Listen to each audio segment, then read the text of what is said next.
Unsure of your dream? Study abroad destination? Clear your doubts. Videsh Consult. Call 9676502888.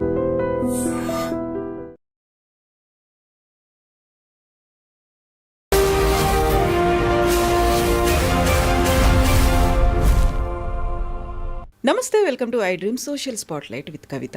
H1B visa వచ్చింది, అమెరికాకు వెళ్ళిపోయాము అని చాలామంది సాఫ్ట్వేర్ ఎంప్లాయీస్ సంబరపడుతున్నప్పుడు అమెరికాలో ట్రంప్ వచ్చిన తర్వాత కొన్ని రకాల ఎగ్జిక్యూటివ్ ఆర్డర్స్ వస్తే మన వాళ్ళు భయపడడం స్టార్ట్ చేశారు. దీంతో పాటుగా ఇక్కడ ఉన్నటువంటి పేరెంట్స్కి, పార్ట్నర్స్కి, అక్కడే సెటిల్ అయినటువంటి ఫ్యామిలీస్లో కూడా కొన్ని రకాల భయాందోళనలు ఉన్నాయి.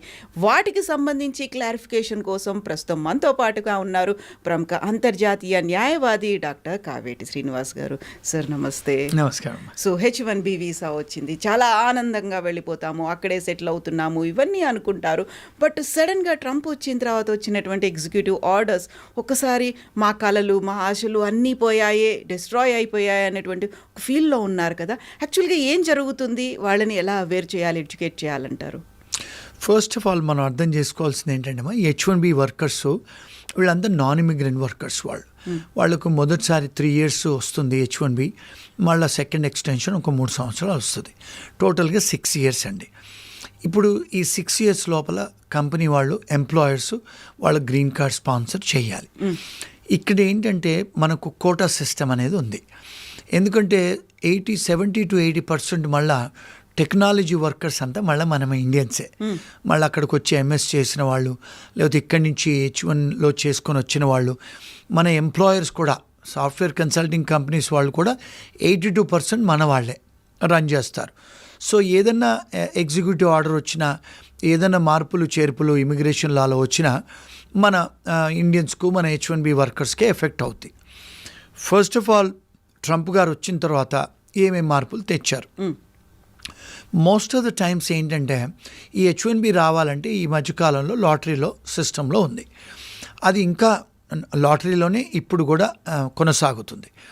రెండోది ఏం చేశారంటే, ఆయన ట్రంప్ వచ్చిన తర్వాత ఆయన అంతకుముందు ఆయన అంటే ఎలక్షన్స్లో గెలవకముందు మనం కూడా ఆస్ట్రేలియా, ఇంగ్లాండు, న్యూజిలాండ్ వేరే కంట్రీస్ లాగా మెరిటోరియస్ సిస్టమ్ తెచ్చుకుందాం. మనం కూడా ఎవరిని పడితే వాళ్ళని తీసుకురావద్దు, మనం కూడా గ్రీన్ కార్డులు ఎవరైతే హైలీ ఎడ్యుకేటెడ్ పీపుల్ ఉంటారో మెరిట్ బేస్డ్ సిస్టము, లేకపోతే వాళ్ళు హై ఇన్కమ్ పీపుల్ అంటే టాప్ ప్రొఫెషనల్స్ని మనం అమెరికాకు తెద్దాము, మన అమెరికన్ ఇమిగ్రేషన్లో కొంత మార్పులు చేర్పులు చేసుకుందామని చెప్పి అన్నారు వారు.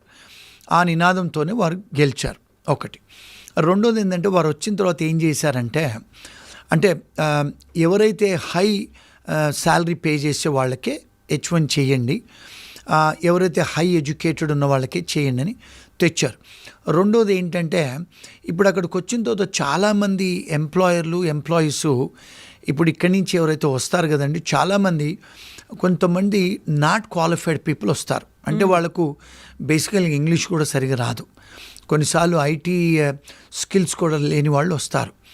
అక్కడికి వచ్చి డబ్బులు ఇచ్చి ఏదో H1 చేయించుకుంటారు. చాలామంది వచ్చి కంపెనీస్ పెట్టేసి వాళ్ళు కొన్ని అవకతవకలు చేస్తూ ఉంటారు. షెల్ కంపెనీలు చేస్తారు, అక్కడ జాబ్ ఉండదు, జాబ్ ఉన్నట్టు క్రియేట్ చేస్తారు. ఇలాంటివి చాలా జరుగుతున్నాయండి. అంటే నేను ఒకవేళ ఇది చెప్తే చాలామంది ఐటీ కంపెనీ ఓనర్లకు వాళ్ళకు సంతోషంగా ఉండరు. సో ఏం చేస్తున్నారంటే, ఆయన ఏం చేశానంటే, ఆడిట్ చేయండి, అంటే I-9 ఎన్ఫోర్స్మెంట్ చేయండి. ఫామ్ I-9 అంటే ఏమిటి అంటే, ఎవరైతే నాన్ ఇమిగ్రెంట్ వర్కర్స్, స్టూడెంట్స్ ఎవరు వచ్చినా కూడా మీరు వాళ్ళకు అసలు ఉద్యోగం చేసే అర్హత ఉందా లేదా, ఒకవేళ అర్హత ఉంటే చెక్ చేయండి ఇమిగ్రేషన్తోని. రెండోది, ఎంప్లాయర్స్ ఎవరైతే ఉన్నారో వాళ్ళకు అసలు నిజంగా ఆఫీసులు ఉన్నాయా, వాళ్ళకు అసలు నిజంగా ఎంప్లాయ్మెంట్ ఉందా, వాళ్ళకు అసలు ప్రాజెక్ట్స్ ఉన్నాయా, అసలు వాళ్ళు నిజంగానే ఎంప్లాయర్సా. చాలాసార్లు ఏం చేస్తున్నారంటే అండి కవిత గారు, ఇండియాలో ఉండి అమెరికాలో కంపెనీస్ నడిపిస్తారు ఆన్లైన్లో. మరి చాలామంది ఇండియాలో ఉన్నారు ఓనర్లు, మరి అసలు నిజంగా అసలు ఓనర్స్ అక్కడ ఉన్నారా, అసలు నిజంగా ఆఫీస్ ఉందా, వాళ్ళకి అసలు ఆఫీస్ స్పేస్ ఉందా, అంతమంది కూర్చునేటట్టు వాళ్ళ కంప్యూటర్లు, డెస్కులు ఉన్నాయా, అసలు నిజంగా వాళ్ళకి ప్రాజెక్ట్స్ ఉన్నాయా, అంటే బోనఫైడ్ ఎంప్లాయ్మెంట్ ఉందా లేదా, అవన్నీ చెక్ చేయండి, ఆడిట్ చేసి మీరు వాళ్ళకు వీసాలు ఇవ్వండి అని చెప్పి ఆయన పాలసీ తెచ్చారు. ఎగ్జిక్యూటివ్ అంటే ఆర్డర్తో పాటు ఎన్ఫోర్స్ చేయండి అని చెప్పారు. సో ఇవన్నీ మన వాళ్ళు చేసే అవకతవకలకి మన వాళ్ళు భయాలు పడతారు. ఎందుకు? ఉద్యోగం ఉందని చెప్తారు, H1 చేస్తారు, ఉద్యోగం ఉండదు. ఉద్యోగం మరి ఉన్నదని మీరు H1 చేశారు కదా, మరి ఎంప్లాయీకి మీరు ఒక ఆశ కలిగించారు, మరి వాళ్ళకి ఏదైనా ఉద్యోగం కలిగించో శాలరీ ఇవ్వాలి కదా, శాలరీలు ఇవ్వరు. శాలరీ ఇవ్వకపోతే మీకు పే స్టెప్స్ ఉండవు. పే స్టెప్స్ లేకపోతే మీరు ఒకవేళ వేరే వీసా మార్చుకోవాలన్నా, ఒకవేళ మీరు ఇండియాకి వచ్చి స్టాంపింగ్ చేయించుకోవాలన్నా, ఒకవేళ మీరు భార్య బిడ్డలు తెచ్చుకోవాలన్నా, లేకపోతే మీ ఫ్యామిలీని పిలిపించుకోవాలన్నా, లేకపోతే మీరు ట్రావెల్ చేయాలన్నా కూడా, లేకపోతే ఒక వేరే H1 చేసుకోవాలన్నా, లేకపోతే వేరే స్టూడెంట్ వీసా చేంజ్ చేసుకోవాలన్నా, మీ దగ్గర పే స్టెప్స్ లేకపోతే మీకు అర్హత లేదు. సో 90 days వరకే మీరు అక్కడ ఉండొచ్చు, అంటే ఉద్యోగం లేకుండా. కానీ మీకు పే స్టెప్స్ ఉండాలి, అంటే మీకు వాడు ఎంప్లాయర్ పే చేయాలి శాలరీ. ఇవన్నీ చేయరు వాళ్ళు. చేయనప్పుడు వీళ్ళకి అయ్యే ఇబ్బందులు ఇవన్నీ. సో అంటే ఆయన తీసుకొచ్చిన ఎగ్జిక్యూటివ్ ఆర్డర్ ఏంటంటే ఎన్ఫోర్స్ చేయండి అని ఒకటి. రెండోది ఏంటి, ఇప్పుడు ఎవరైతే హై శాలరీ ఉంటారో వాళ్ళకే ఉద్యోగాలు ఇవ్వండి. ఎవరైతే హై ప్రొఫెషనల్స్ ఉంటారో, అంటే వాళ్ళకి ఎవరైతే మంచి ఎక్స్పీరియన్స్ ఉంది వాళ్ళకే ఇవ్వండి వీసాలు, వాళ్ళని తీసుకొచ్చి పెట్టండి అని. ఇక్కడ ఏం ప్రాబ్లం అవుతుందంటే, చాలామంది స్టూడెంట్స్ వస్తారు కదండి ఇక్కడ ఎంఎస్ చేయడానికి వస్తారు, లక్షలలో వేల మంది వస్తారు. వీళ్ళ వయసు ఏంటి? 23, 24. మరి 23, 24 ఏళ్ల వయసు అబ్బాయిలకి అమ్మాయిలకి మరి మీ రెజ్యూమేలో 7 సంవత్సరాలు 8 సంవత్సరాల వర్క్ ఎక్స్పీరియన్స్ ఉందా? అన్నీ ఫేక్ పెడతారు మన వాళ్ళు. మన ఎంప్లాయీస్ అలాగే ఉన్నారు, ఎంప్లాయర్స్ అలాగే ఉన్నారు. పెట్టేసి ఉద్యోగాల ప్రయత్నాలు చేస్తారు. అక్కడికి వెళ్ళినప్పుడు మీరు ఎక్కడికైతే ఉద్యోగం చేయడానికి వెళ్తారో క్లయింట్ దగ్గర మీరు పర్ఫామ్ చేయలేరు. మీ ఏజ్ 21, 22, 23. మరి 7-8 సంవత్సరాలు పెట్టి వేరే వాడితో ఇంటర్వ్యూ చేపించి అక్కడికి వెళ్తారు. వాళ్ళు ఏదైనా మాట్లాడితే మీకేం రాదు. సో ఇలాంటప్పుడు మరి వాళ్ళకు తెలుస్తుంది కదా ఇవన్నీ ఫేక్ అని. ఇవన్నిటిని కూడా స్ట్రిక్ట్ చేస్తున్నాడు. సో ఇవన్నీ ఓపెన్గా ఎవరు మాట్లాడరండి. ఇవన్నీ మనలాంటి వాళ్ళు చెప్తే జనాలకి కష్టం. అంటే కొంతమంది నన్ను కూడా క్రిటిసైజ్ చేస్తారు, ఆయన చాలా ఓపెన్గా చెప్తాడని. సో ట్రూత్ ఇస్ ట్రూత్ కదండి. ఇలాంటి అన్నీ చేసినప్పుడు కొన్నిసార్లు ఇమిగ్రేషన్ వాళ్ళు పట్టుకుంటున్నారు, ఎంప్లాయర్స్ని పట్టుకుంటున్నారు, ఎంప్లాయీస్ను పట్టుకుంటున్నారు. పట్టుకున్నప్పుడు వీళ్ళందరినీ అరెస్ట్ చేసి డిపోర్ట్ చేస్తున్నారు. ఈ విషయాలు మన ఫ్యామిలీస్కే కానీ మన హస్బెండ్స్కు, వైఫ్స్కు, మదర్, ఫాదర్స్కు చెప్పరు ఎందుకైంది ఇది అని. మీరు అంటే తెలుసుకోవాలి. మన పేరెంట్స్, మన ఫ్యామిలీస్ కూడా, వైఫ్సే కానీ హస్బెండ్స్నే కానీ తెలుసుకోవాలి మనం.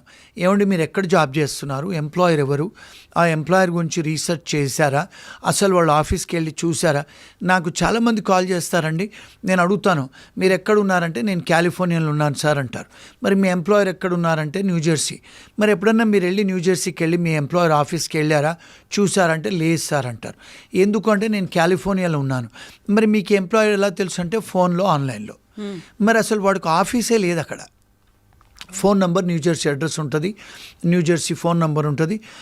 ఆ మనిషి ఎక్కడో విజయవాడలో, గుడివాడలో, హైదరాబాద్లో కూర్చొని రన్ చేస్తుంటాడు. ఫోను ఇండియన్ టైమింగ్లో ఎత్తుతాడు, ఫోను అమెరికన్ టైమింగ్లో ఎత్తాడు. మరి నేను అడుగుతాను, మరి మీకు ఎలా తెలుసు, మీరు ఏమైనా రీసెర్చ్ చేశారా? తెలీదు, చేయలేదు. మరి ఇబ్బందులే కదా. H1కు డబ్బులు ఇస్తారు వీళ్ళు, ఇవ్వకూడదు బైలా. H1 చేయించుకుంటారు. H1 అయిన తర్వాత ఉద్యోగం ఉండదు అక్కడ ఉద్యోగం ఉండదు, పేరోల్ ఉండదు. మళ్ళీ 2-3 నెలలు 4 నెలలు అయిన తర్వాత వాడు ఎంప్లాయరు ఆన్సర్ ఇవ్వడు.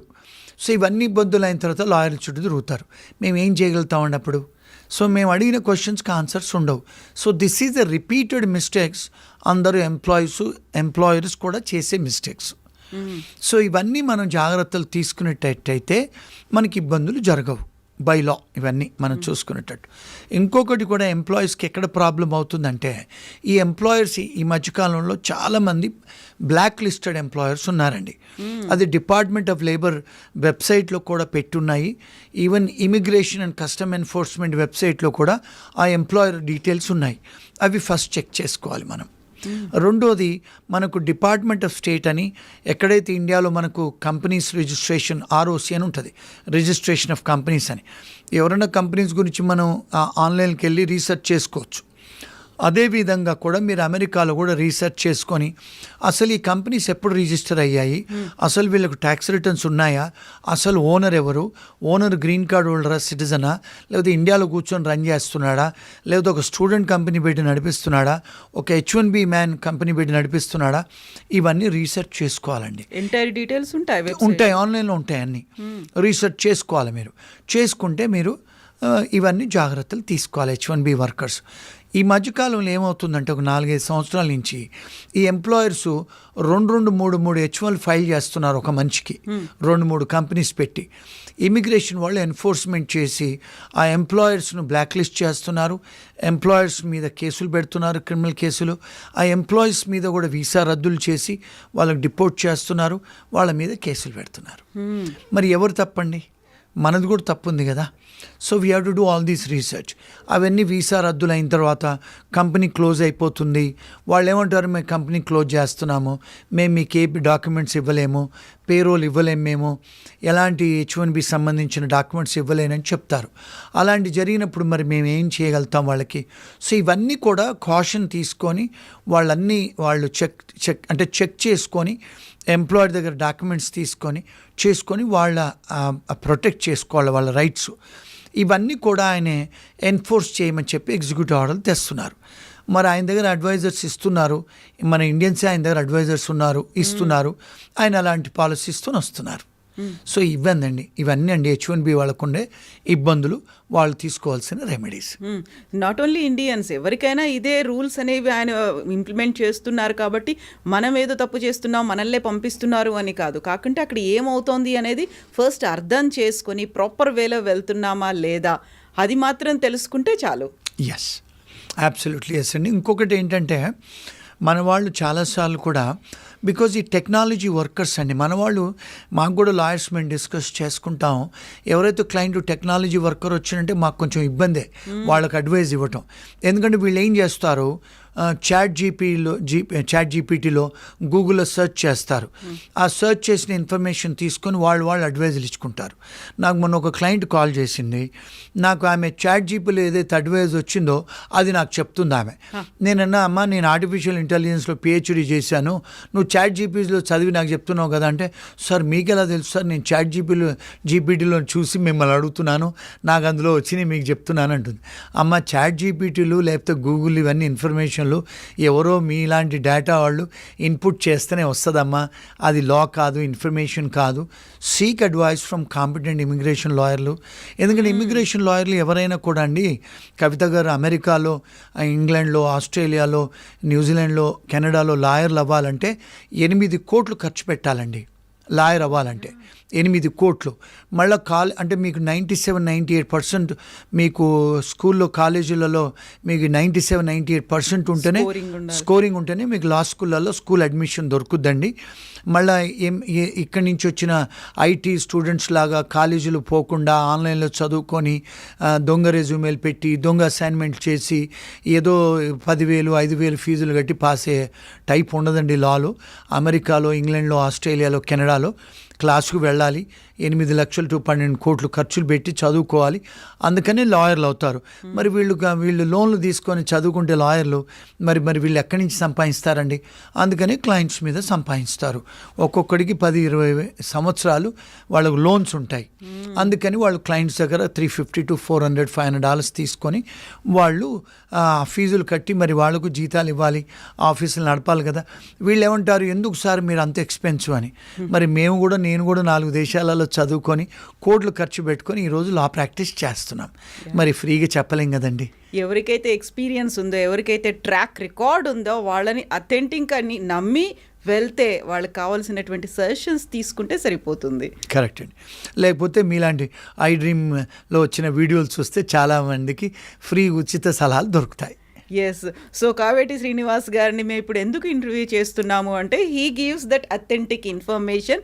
దాన్ని ప్రాపర్ వేలో ఎలా అప్రోచ్ అవ్వాలి, ప్రొసీజర్స్ ఏముంటాయి, what to do, what not to do అనేది ఉంటాయి కాబట్టి అవన్నీ క్లియర్గా చెప్తారని. Thank you so much Srinivas. Thank you.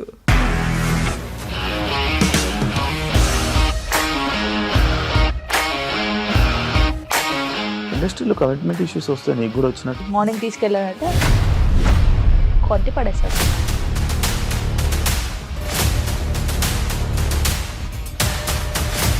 ఒక్కళ్ళు కూడా చూడలేదు ఈ సినిమా అని చెప్పడానికి కూడా చాలా ధైర్యం కావాలి. అది నిజం కదా, దాంట్లో ధైర్యం ఏంటి? ఇది నెక్స్ట్ డే ప్లేట్ మార్చేస్తే తప్పు కదా. As of now we are comfortable this అని నేను అనుకుంటున్నాను. రష్మిక గారిది మీది ఒకే ఊరంట కదా.